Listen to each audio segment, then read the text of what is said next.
వరదలు వస్తే కార్పెట్ మీద బాపట్లో కార్పెట్ మీద తిరిగాడు. హెలికాప్టర్లో ఊరికేలా విహారయాత్ర చేశాడు. ఎప్పుడైనా తిరిగాను ప్రజల మధ్యకి వచ్చి ఆ రిలీఫ్ ఇవ్వడానికి కూడా ఆయన కోసం ఒక స్పెషల్ డయాస్ తయారు చేస్తారు. అవన్నీ మర్చిపోతాం అనుకున్నారు జగన్మోహన్ రెడ్డి గారు.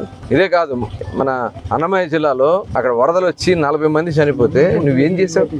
ఎంతమంది దగ్గరికి వెళ్ళి నువ్వు పరామర్శం చేసావు? ఎంతమంది నువ్వు వాళ్ళకి అండగా నిలబడ్డావు? ఇవన్నీ కూడా టోటల్ ఇవాళ అంత అమాయకులు కాదు ప్రజలు. నీ అధికారం ఉన్నప్పుడు కళ్ళు నెత్తికెక్కి నీ ఇష్టారాజ్యంగా ప్రజల గురించి పట్టించుకోకుండా, రిలీఫ్ గురించి పట్టించుకోకుండా, ఈ 5 సంవత్సరాల్లో ఎక్కడైనా వరదల్లో పంట నష్టపోతే ఒక్క పైసా కూడా ఇవ్వకుండా రైతుల్ని ఏడిపించింది వాస్తవం కాదా?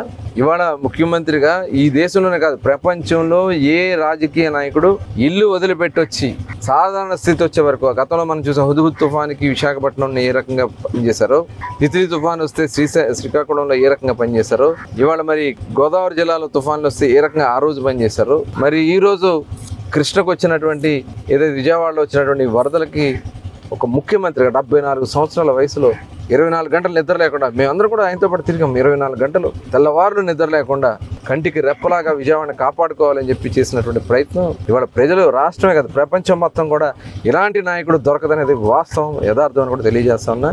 పిచ్చి పిచ్చి మాటలు మాట్లాడితే ఇంకా ఆల్రెడీ నీకు మైండ్ దొబ్బింది, అది అందరూ తెలిసిందే. అందుకే ప్రజలు నిన్ను దొబ్బిచ్చారు ఇక్కడి నుంచి, అది గుర్తుపెట్టుకో జగన్మోహన్ రెడ్డి. వరదలు వస్తే కార్పెట్ మీద బాపట్లో కార్పెట్ మీద తిరిగాడు.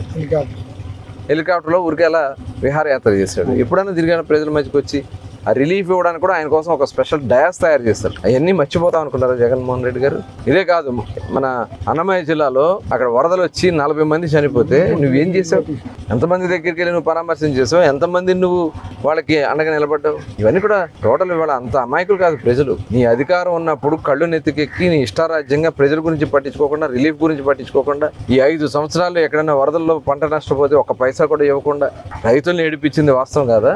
ఇవాళ ముఖ్యమంత్రిగా ఈ దేశంలోనే కాదు ప్రపంచంలో ఏ రాజకీయ నాయకుడు ఇల్లు వదిలిపెట్టొచ్చి సాధారణ స్థితి వచ్చే వరకు, గతంలో మనం చూసాం హుద్హుద్ తుఫానికి విశాఖపట్నంలో ఏ రకంగా పనిచేశారో, తిత్లీ తుఫాన్ వస్తే శ్రీకాకుళంలో ఏ రకంగా పనిచేశారో, ఇవాళ మరి గోదావరి జిల్లాలో తుఫాన్లు వస్తే ఏ రకంగా ఆ రోజు పనిచేశారో, మరి ఈ రోజు కృష్ణకు వచ్చినటువంటి ఏదైతే విజయవాడలో వచ్చినటువంటి వరదలకి ఒక ముఖ్యమంత్రిగా 74 సంవత్సరాల వయసులో 24 గంటలు నిద్ర లేకుండా, మేమందరం కూడా ఆయనతో పాటు తిరిగాం. 24 గంటలు తెల్లవారులు నిద్ర లేకుండా కంటికి రెప్పలాగా విజయవాడని కాపాడుకోవాలని చెప్పి చేసినటువంటి ప్రయత్నం ఇవాళ ప్రజలు, రాష్ట్రమే కదా ప్రపంచం మొత్తం కూడా ఇలాంటి నాయకుడు దొరకదనేది వాస్తవం, యథార్థం అని కూడా తెలియజేస్తా ఉన్నా.